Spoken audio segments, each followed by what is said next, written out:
નવસારી શહેરમાં શ્રીજીનું ભવ્ય આગમન કરી સ્થાપના કરવામાં આવી હતી।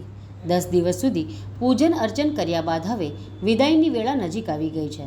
તે સમયે શ્રીજીને પણ શાસ્ત્રોક્ત રીતે અને વિધિ વિધાનપૂર્વક વિદાય આપવા માટેની તૈયારીઓ ગણેશ આયોજકો કરી રહ્યા છે।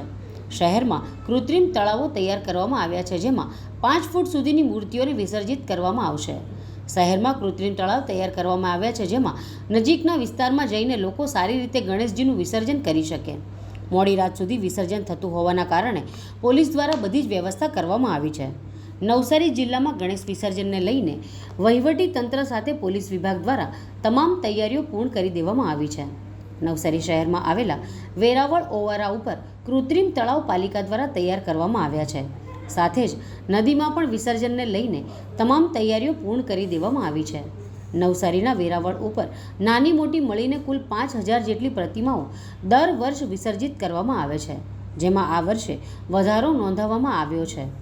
જિલ્લા વહીવટી તંત્રના પ્રાંત અધિકારી સહિત પોલીસવાળા અને ડીવાયએસપી સહિત ગણેશ મંડળના પ્રમુખ વેરાવળ ઓવારા ખાતે સ્થિતિનું નિરીક્ષણ કરવામાં આવશે, જેમાં તેમણે વિસર્જન કઈ રીતે થશે અને કઈ રીતે મંડળો ઉપર પ્રવેશ કરશે તેની તમામ તૈયારીઓનું નિરીક્ષણ કર્યું હતું। મોટી મૂર્તિ માટે ક્રેનની વ્યવસ્થા કરવામાં આવી છે।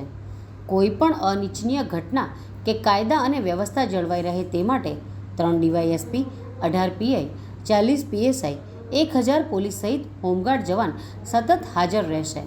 સાથે જ પોલીસ ડ્રોન દ્વારા સર્વેક્ષણ પણ કરશે અને પેટ્રોલિંગ સાથે કોમ્બિંગ પણ કરવામાં આવી રહ્યું છે। મોટી મોટી ગણેશ પ્રતિમાઓ માટે ક્રેનની વ્યવસ્થા કરવામાં આવી છે। આ વિસર્જનના કાર્યક્રમ દરમિયાન કોઈપણ પ્રકારની અનિચ્છનીય ઘટના ન ઘટે માટે પોલીસ તંત્ર દ્વારા ચાપતો બંદોબસ્ત રાખવામાં આવી રહ્યો છે, જેથી કરીને વિઘ્ન હર્તા ગણપતિજીનો આ વિસર્જનનો કાર્યક્રમ યેન કેન પ્રકારે ખૂબ શાંતિપૂર્વક રીતે પૂર્ણ થાય। જી, આજે નવસારીની અંદર ગણપતિ વિસર્જન નિમિત્તે વેરાવળ ખાતે વિસર્જનની તમામ કાર્યક્રમની સમીક્ષા કરવામાં આવી છે। આ વર્ષે નવસારીની અંદર ગયા વર્ષ પ્રમાણે વધારે ગણપતિની મૂર્તિઓની સ્થાપના કરવામાં આવી છે અને તેના વિસર્જનની તમામ કાર્યવાહી સંકલનમાં રહીને પૂર્ણ કરવામાં આવી છે।